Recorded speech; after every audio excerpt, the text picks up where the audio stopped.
Hey everyone, it's Dr. Sonya. I haven't recorded in a while because it's been busy. So the COVID crisis, and I work as a veterinarian, and I work some emergency room, and the emergency room has been very busy since the clinics are slow, trying to quarantine and whatnot. So I've been extremely busy. So, however, today I wanted to bring you back out to the garden. Hey Ellie, see Ellie, and show you some things. Okay, so this is a seed potato. So we don't call them potato seeds. We call them a seed potato because it is a potato that is a seed or becomes a new potato. Okay, and you plant these. These are leftover potatoes from last year. And you can do this when you have a potato in the pantry and it starts sprouting. You can cut it up.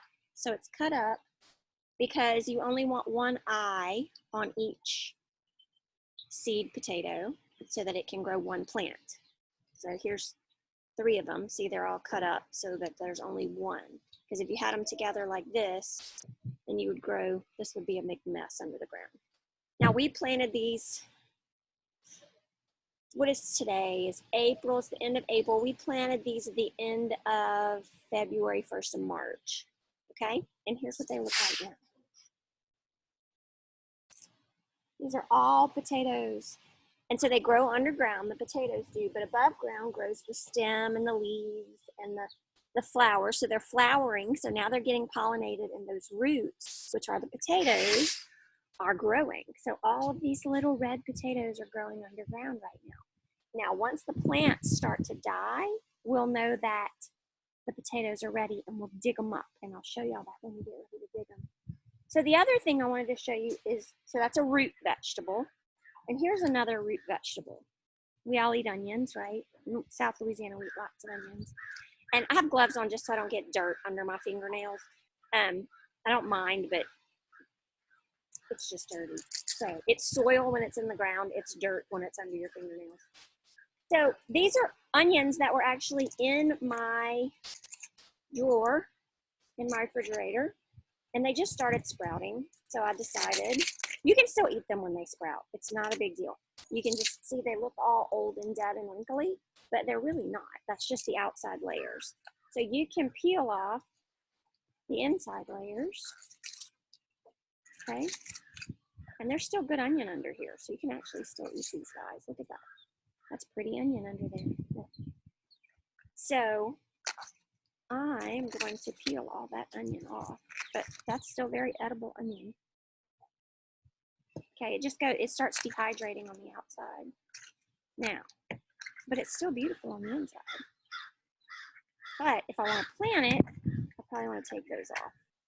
I'm going to take all that onion off of there because I don't want it to rot underground. Right now, it's actually what is causing the plant to be able to grow. So here are the roots. Look at the roots. So it's growing roots at the bottom.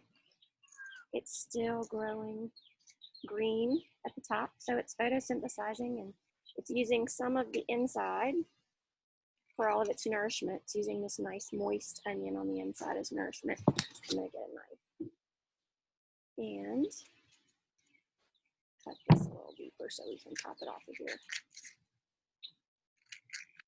Okay. Now this will actually do what the potato did, and it will grow several different onions. Let's see. Try not to slice it too much. This is the other one that I did. I'm not going to do them all, but I'll do a few. I'll do this one and show you the other one that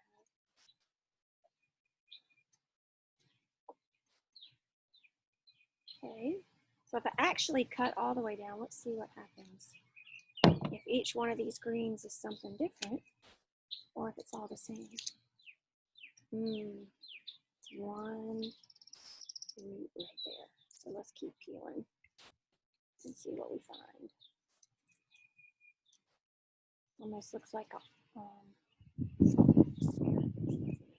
little seaweed asparagus. Now let's keep going. Oh, nope. That's going to be about as far as we can go before we start. So it looks like a sea anemone, huh? Okay, so I'm going to plant this and this And we're going to grow more onions in here. So again, that's going to be a root vegetable. That's going to be a root vegetable, this potato. The other things we have in here are, let's see, tomatoes. Okay, so those, and then we have marigolds right beside the tomatoes because those are supposed to deter caterpillars, and caterpillars will eat your tomatoes to the ground very quickly, so we don't want that to happen.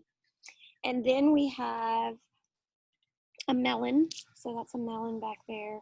We have some beans. They have strings. Let me go down here and show you the strings. So beans are kind of string beans, but they're viney, I guess is the right term. Okay, so see that?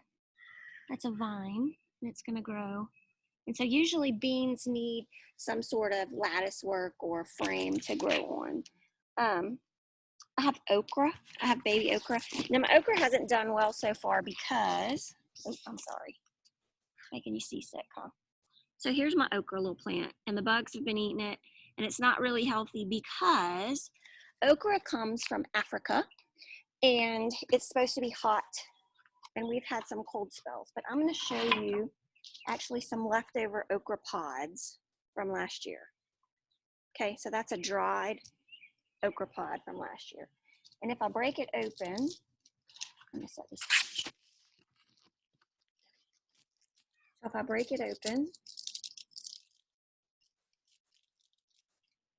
look in there. Those are okra seeds. Pop them out. Whoop! Let me get them where you can see them. I'm gonna fall out. Yep.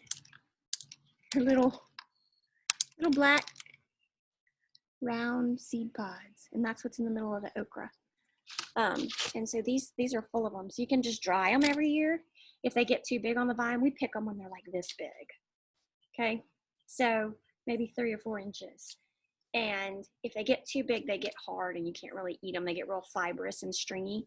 So that's tomato right there. And we have some more tomatoes. That next door neighbor is a tomato too, but not as happy as the other tomato. So they all grow differently.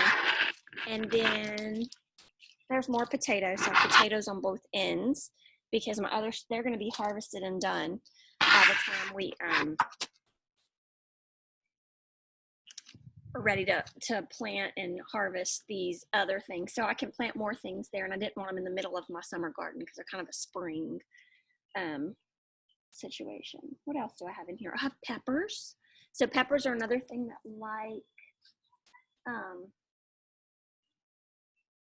heat.